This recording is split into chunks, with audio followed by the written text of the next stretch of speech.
Welcome to Bite at a Time Books, where we read you your favorite classics one bite at a time. My name is Bree Carlile, and I love to read and wanted to share my passion with listeners like you. You can sign up for our newsletter at biteatatimebooks.com. You'll also find our new t-shirts in the shop, including podcast shirts and quote shirts from your favorite classic novels. Be sure to follow my show on your favorite podcast platform so you get all the new episodes. We're part of the Bite at a Time Books Productions Network. If you'd also like to hear what inspired your favorite classic author to write their novels, and what was going on in the world at the time, check out the Bite at a Time Books Behind the Story podcast, wherever you listen to podcasts. Today we'll be continuing Les Miserables by Victor Hugo. Chapter 2, Roots. Slang is the tongue of those who sit in darkness. Thought is moved in its most somber depths. Social philosophy is bidden to its most poignant meditations, in the presence of that enigmatic dialect at once so blighted and rebellious. Therein lies chastisement made visible. Every syllable has an air of being marked. The words of the vulgar tongue appear therein wrinkled and shriveled, as it were, beneath the hot iron of the executioner. Some seem to be still smoking. Such and such a phrase produces upon you the effect of the shoulder of a thief branded with the fleur-de-lis, which has suddenly been laid bare. Ideas almost refuse to be expressed in these substantives, which are fugitives from justice.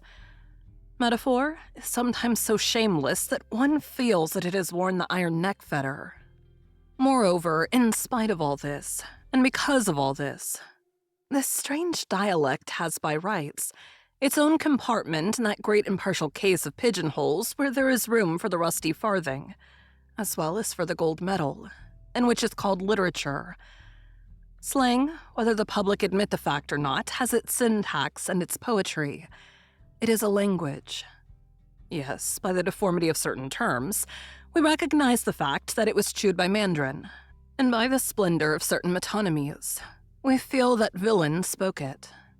That exquisite and celebrated verse, My usant, l'eniged d'antan, what were the snows of years gone by, is a verse of slang. Anton, ante annum, is a word of Thun slang, which signified this past year, and by extension formerly. 35 years ago, at the epoch of the departure of the great chain gang, there could be read in one of the cells at Bicentre this maxim engraved with a nail on the wall by a king of Thunes condemned to the galleys. Les dabs d'antan trement sempre pour la pierre du cosseret. This means king in days gone by always went and had themselves anointed. In the opinion of that king, anointment meant the galleys. The word décarade, which expresses the departure of heavy vehicles at a gallop, is attributed to villain, and it is worthy of him. This word, which strikes fire with all four of its feet, sums up in a masterly onomatopoeia the whole of La Fontaine's admirable verse. 6 forts, chevaux, traint une coche. 6 stout horses drew a coach. From a purely literary point of view, few studies would prove more curious and fruitful than the study of slang. It is a whole language within a language, a sort of sickly excrescence, an unhealthy graft which has produced a vegetation, a parasite which has its roots in the old Gallic trunk, and whose sinister foliage crawls all over one side of the language. This is what may be called the first, the vulgar aspect of slang. But for those who study the tongue as it should be studied, that is to say, as geologists study the earth, slang appears like a veritable alluvial deposit. According as one digs a longer or shorter distance into it, one finds in slang below the old popular French, Provençal, Spanish, Italian, Levantine, that language of the Mediterranean ports, English and German, the Romance language in its 3 varieties, French, Italian, and Romance, Latin, and finally Basque and Celtic. A profound and unique formation, a subterranean edifice erected in common by all the miserable. Each accursed race has deposited its lair. Each suffering has dropped its stone there. Each heart has contributed its pebble.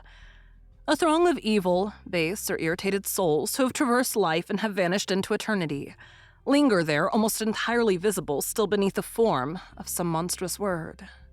Do you want Spanish? The old Gothic slang abounded in it. Here is buffet, a box on the ear which is derived from beaufeton. Fontaine, window. Later on, vanterne, which comes from ventana. Gat, cat, which comes from gatto. Acete, oil, which comes from acete. Do you want Italian? Here is spade. Sword, which comes from spada. Carvel, boat, which comes from carvella. Do you want English? Here is bichot, which comes from bishop. Rail, spy, which comes from rascal, rascallion. Pilch, a case, which comes from pilcher, a sheath. Do you want German? Here is the calier, the waiter, kellner, the hers, the master, herzog, duke. Do you want Latin? Here is frangier, to break, frangier. A furor, to steal, fur, cadene, chain, catena. There is one word which crops up in every language of the continent, with a sort of mysterious power and authority. It is the word Magnus. The Scotchman makes of it his Mac, which designates the chief of the clan. Macfarlane, Mac Callamore, the great Farlane, the great Callamore. Slang turns into Mech and later Lemeg, that is to say God. Would you like Basque? Here is Gehisto, the devil, which comes from Geistoa, evil. Sorgabon, good night, which comes from Gabon, good evening. Do you want Celtic? Here is Blaven, a handkerchief, which comes from Blavet, gushing water. Mayness, a woman in a bad sense, which comes from Maynec, full of stones. Barrent, brook, from Baraton, fountain. Gauffier, locksmith, from Goff, blacksmith. Guzdos, death, which comes from Gwyndu, black-white. Finally, would you like history? Slang calls crowns les mostaces, a souvenir of the coin in circulation on the galleys of Malta. In addition to the philological origins just indicated, slang possesses other and still more natural roots which spring, so to speak, from the mind of man itself. In the first place, the direct creation of words. Therein lies the mystery of tongues. To paint with words, which contains figures one knows not how or why, is the primitive foundation of all human languages, what may be called their granite. Slang abounds in words of this description. Immediate words. Words created instantaneously, no one knows either where or by whom, without etymology, without analogies, without derivatives, solitary, barbarous, sometimes hideous words, which at times possess a singular power of expression, and which live. The executioner, l'étole, the forest, les sabri, fear, flight, taff, the lackey, le larbin, the mineral, the prefect, the minister, Pharos, the devil, le rubrian. Nothing is stranger than these words which both mask and reveal. Some, le rubrian, for example, are at the same time grotesque and terrible, and produce on you the effect of a cyclopean grimace. In the second place, metaphor. The peculiarity of a language which is desirous of saying all, yet concealing all, is that it is rich in figures. Metaphor is an enigma, wherein the thief who is plotting a stroke, the prisoner who is arranging an escape, take refuge. No idiom is more metaphorical than slang. Dévisser, le coco, to unscrew the nut, to twist the neck, tortilleur, to wriggle, to eat, etre gerbe, to be tried, a rat, a bread thief, il lingsquin, it rains, a striking ancient figure which partly bears its date about it, which assimilates long oblique lines of rain with the dents and slanting pikes of the lancers, and which compresses into a single word the popular expression, it rains halberds. Sometimes, in proportion as slang progresses from the first epoch to the second, words pass from the primitive and savage sense to the metaphorical sense. The devil ceases to be le rebouin and becomes le boulanger, the baker, who puts the bread into the oven. This is more witty but less grand, something like Racine after Corneille, like Euripides after Aeschylus. Certain slang phrases which participate in the two epochs and have at once the barbaric character and the metaphorical character resemble phantasmagories. Les sorgurs, vont solicitor, des gels à la lune. The prowlers are going to steal horses by night. This passes before the mind like a group of specters. One knows not what one sees. In the third place, the expedient. Slang lives on the language.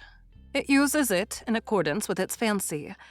It dips into it haphazard, and it often confines itself, when occasion arises, to alter it in a gross and summary fashion. Occasionally, with the ordinary words thus deformed and complicated with words of pure slang, picturesque phrases are formed in which there can be felt the mixture of the two preceding elements, the direct creation and the metaphor. Le cab d'Espine, j'ai marron, que la roulette de Pentine, trime dans le sabri. The dog is barking. I suspect that the diligence for Paris is passing through the woods. Le dabast s'inve, la de bouge, est molestière. La fille est bêtive. The bourgeois is stupid. The bourgeoisie is cunning. The daughter is pretty. Generally, to throw listeners off the track, slang confines itself to adding to all the words of the language without distinction. An ignoble tale. A termination in il, in orju, in ergu, or in ouche. Thus, vous seguiu, trovel bonugiu, si gitomouche. Do you think that leg of mutton good?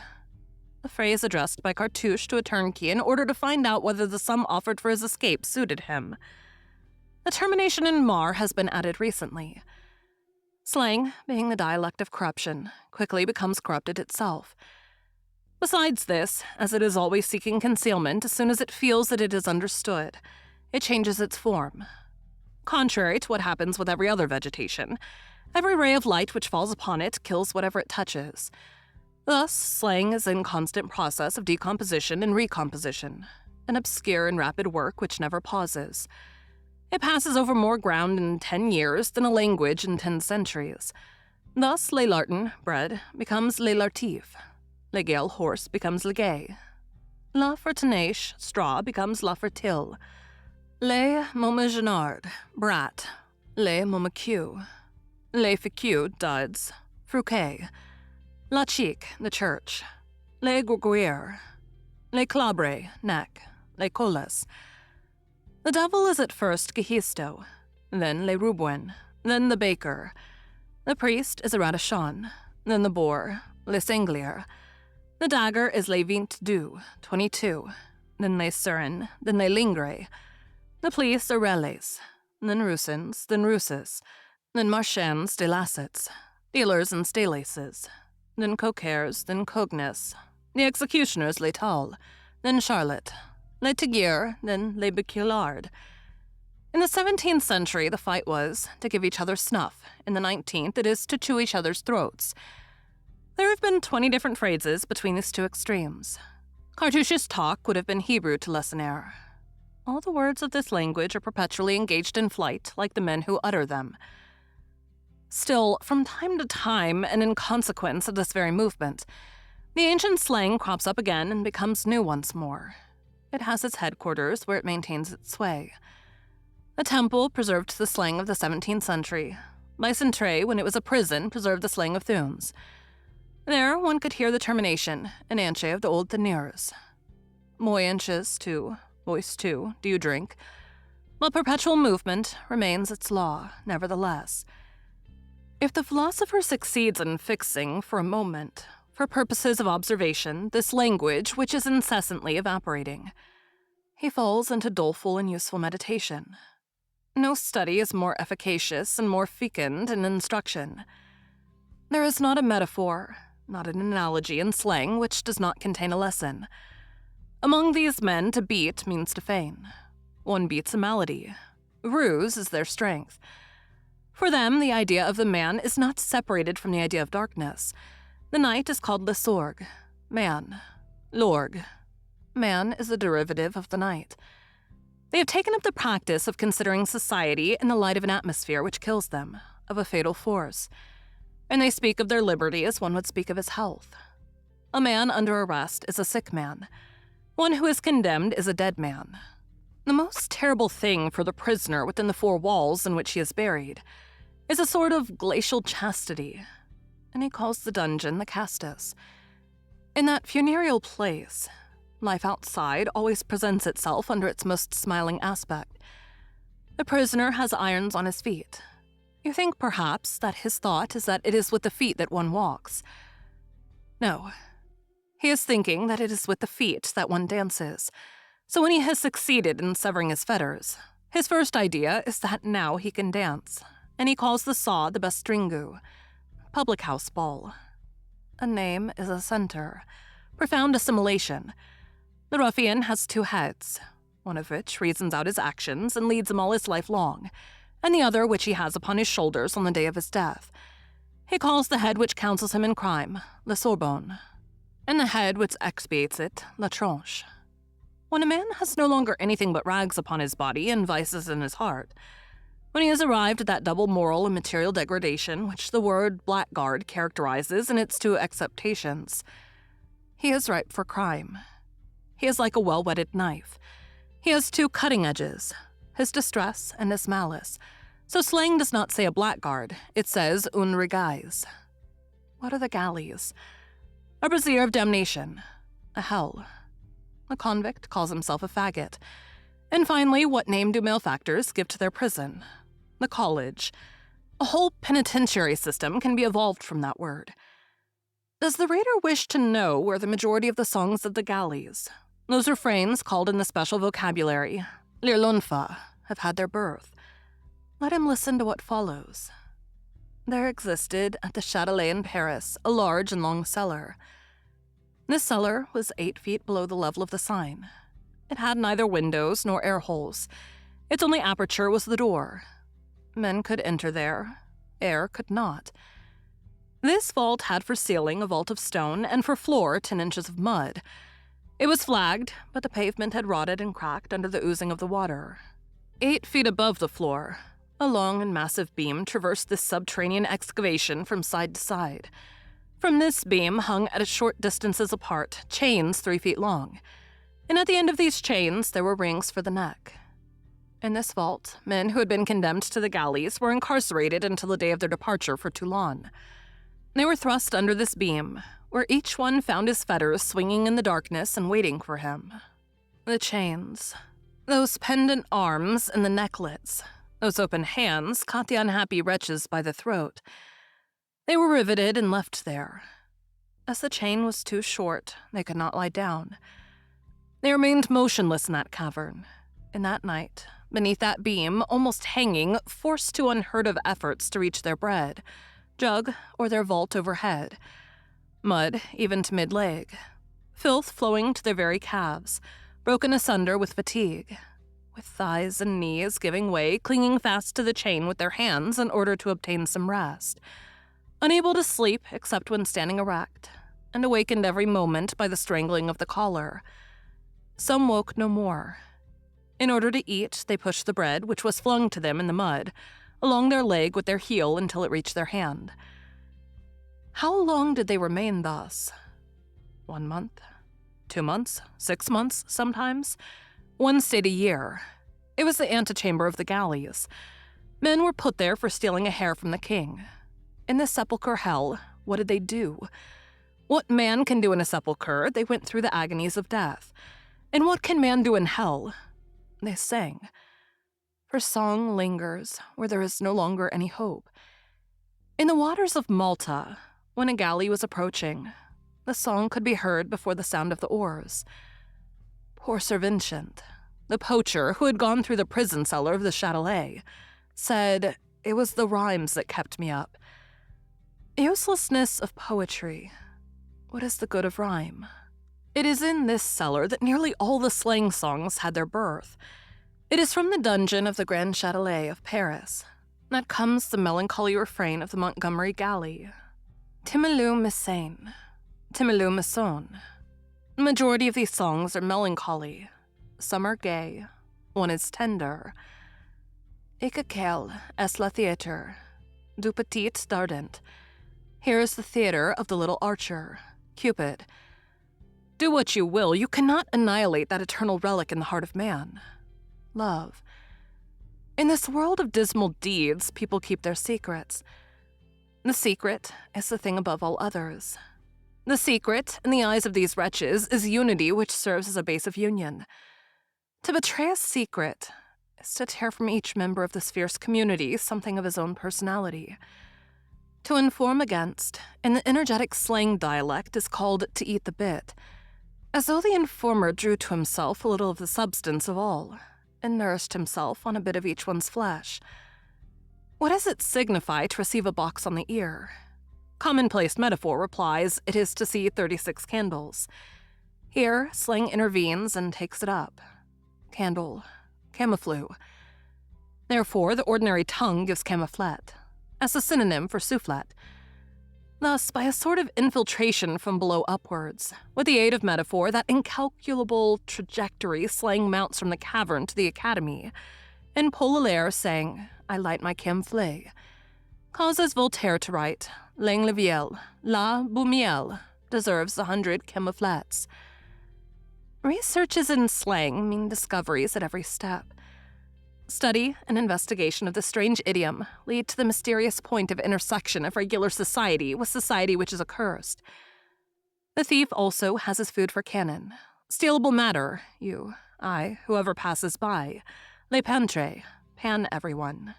Slang is language turned convict.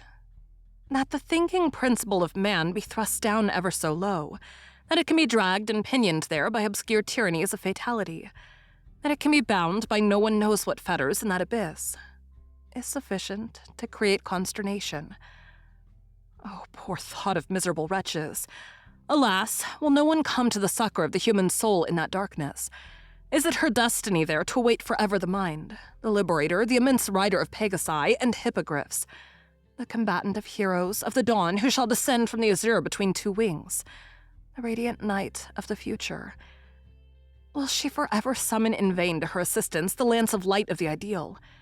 Is she condemned to hear the fearful approach of evil through the density of the gulf, and to catch glimpses, nearer and nearer at hand, beneath the hideous water of that dragon's head, that maw streaked with foam, and that writhing undulation of claws, swellings, and rings?